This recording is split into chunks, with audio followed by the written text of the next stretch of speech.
the arrows there, that abnormal bone growth is induced by this high serum fluoride level. And this can cause crippling and agonising conditions. And if it occurs in the fingers, the doctor's likely to say, oh dear, it's a bad case of arthritis, and not proceed any further. So I'm alerting you to looking at misdiagnosis, fairly common complaints, what drug or fluoridation inputs might be contributing to that condition. We know absolutely that the National Research Council of America spent 4 years and issued a report in 2006, and it concluded that fluoride can weaken bones, not make bones stronger, leading to increased fracture risk. And they recommended gathering of more data about fracture incidence versus fluoride. At that stage in American fluoridation history, the NRC review was reviewing whether a level of 4 parts per million was acceptable as protective of human health. And they recommended that the level be lowered, but they didn't really specify a level. Some of you may be aware that late last year, President Obama acted swiftly and dramatically by making sure that authorities suddenly started talking, instead of 4 parts per million being acceptable, some authorities were saying optimal, to 0.7 ppm. So a 6-fold reduction was the Obama administration's reaction to the NRC report. They took 9 years to act. Part of the problem in the circulating slides I showed before was that WikiLeaks released a secret congressional report written in 2009 identifying hazards from fluoridation. So the American administration is slow to react, but it has now moved to saying we should have no more than 0.7 parts per million fluoride added to any water system, or allowed in their water system. In Australia, people in Tasmania are still dosed up to 1.1 part per million. And this just looks at the fracture problem we go back to now. Fracture incidence increases as we age, and it also increases in both men and women on their fluoridation status. One of the reasons why we get a curve ascending so quickly is that as we age, our kidneys become less efficient in virtually all of us, and so we're not eliminating fluoride as well as we were when we were younger. And so we actually don't get a linear increase in danger, we get what's called a superlinear or an exponential increase in risk, because we're now keeping more of the fluoride day by day and increasing our fracture risk. Now, this is mainstream science. This is not theory, this is not fringe. Many of you will have seen a copy of Scientific American for sale in your newsagent, or know people who subscribe to it. It's recognised as an excellent science journal. And in 2008, they published a nicely illustrated article examining this effect of fluoride on fracture and discussing at a popular science level, but with reference to the fundamental detailed science, that we have a real problem looking at fluoride and bone. And here's just another example of some scientific data. On the lower horizontal index, we have what's called a Dean index, and that's a graph of the degree of damage of your teeth as observed just by looking at them. And as we increase the number of the Dean indexes, we've got more damaged, visible damage to fluorized teeth, then the bone fracture risk goes up. And once again, people will use a computer and plot a graph to define the line, but no member of a jury in this country would deny that that data shows a direct correlation between damage to your teeth by fluoride and damage to your bone. I know some people have an idea that the human blood-brain barrier develops as we get older and that our brains might be protected. That is completely untrue for fluoride. human studies were done by Russian scientists in the 1970s who administered fluoride to adults and measured their attention capability to moving objects. And so they reported immediate attention deficit just by putting fluoride under the tongue, not swallowing it, just putting it in the mouth, because fluoride is directly absorbed by your mouth tissues and doesn't need to be swallowed to poison you. It's very important for you to know if you're a heavy toothpaste user, you are poisoning yourself whether you spit up or swallow. It doesn't make any difference. Anyway, getting back to animal experimental models, people knew that the fully adult mammal, the brain has no resistance to fluoride input. And furthermore, they were able to use advanced scientific techniques using radioactive isotopes to identify that the fluoride was going into the brain and into particular parts of the brain, and it goes in and it develops what's commonly known as brain sand. And this is actually mineral crystals that are deposited in our brains which damage our brain's function. And they can be directly measured using techniques like these advanced imaging science. Recent studies, of course, are looking at fluoride being related to the incidence of cellulite, and that is logical because we try as one mechanism to get rid of fluoride. We can try to get rid of it in our urine, but it also is eliminated in hair and skin. Anything that is sheddable, our body, toenails, whatever, we desperately try to get fluoride out of our system by eliminating it in sheddable material.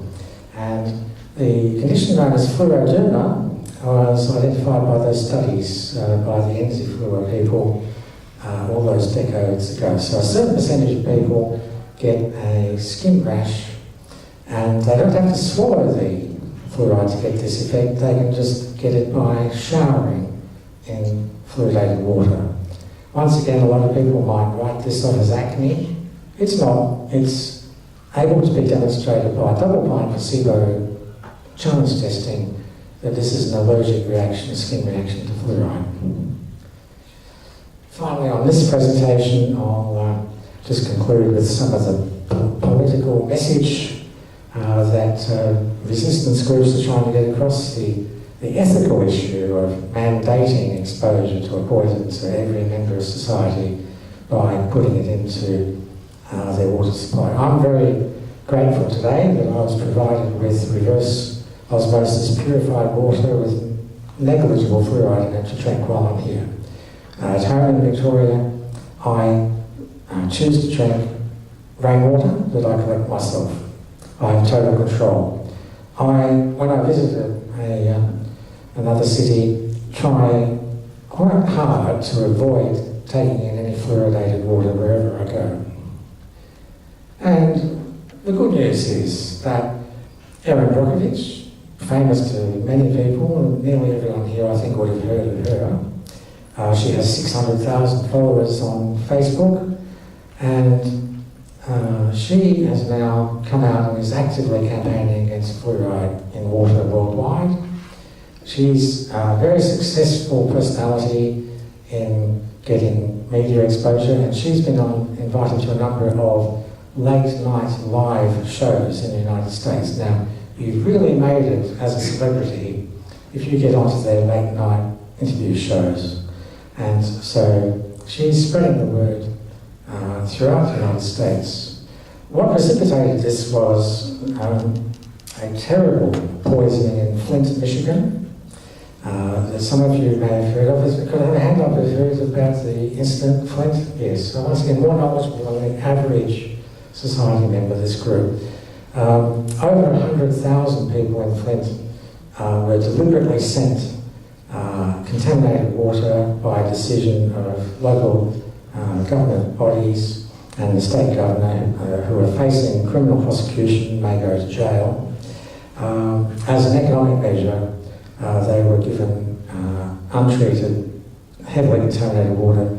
The main news was that the water was heavily contaminated with lead. However, not mentioned in that is that fluoride enhances the solubility of lead from plumbing systems and enhances the delivery of fluoride to the brain. So, once again, I'm not responsible for the artwork, but it's a beautiful message. If you have some government official come to your local council and tell you that you're going to be fluoridated, whether you like it or not, you can react in a number of ways. But if they come out and mouth this comment that it's safe and effective, what will you women do? You can take that approach, it might be a bit vigorous. Or you can do passive protest. This is a very effective, zero-cost message, write chalk on the pavement, and if enough of this sort of message gets across, people will see it, they may react, they may think it's silly, but you can help in numerous ways to get the message. Finally, where are we? Oh, this was an interesting paper that I referred to on radio the other day when I was interviewed by Gary Adshead, and we talk about conspiracy theory very often. Well, we have in Perth now an emeritus professor, Darcy Holman, and he's an honest trader. I have to say he's a lovely man. I've only spoken to him on the telephone ever. But what he does is secret surveys with his colleagues here, and what they do is they write to people working as government officials and researchers in the fields of public health, and they ask them, how much corruption is going on in your department? How much suppression of essential, absolutely public interest information are you withholding from the Australian public? And they actually publish in a journal, in a public health journal, their results. And what is really disturbing is that they reported on a massive increase in the last few decades of deliberate suppression of public health information by taxpayer-funded officials, and the fact that they succeed 87% of the time. At the time of writing this paper's now a bit old. In other words, only 13% of the information has the whistle blown on it. So we're paying these public officials to deliberately not tell you information, and the reasons were investigated and outlined, and you can study this and you can go and get the full paper, but I thought I should show you the entire abstract as it was printed in the journal, so that I'm not cherry picking any phrases, but the language used here is basically, in a nutshell, what an absolute disgrace that Australian public health is in the hands of such evil people who will conspire to prevent you learning the truth. And this is a spare slide I won't go into, that's more data I won't go into. So that's the end of that presentation. I don't know if you want to go to questions. I do have another presentation, but do you want to close off at 4 exactly, or what's the timing? Well, I think maybe some questions would be good, yeah.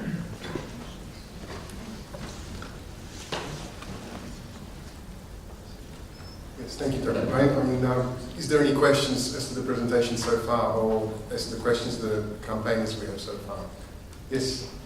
Yeah, I'd like to ask Dr. Payne, given that the very open debate about this in the community, what is the motivation for the pro-fluoridation, apart from the alleged supposed dental benefits? What's the motivation to open people up for it? The primary motivation is financial greed.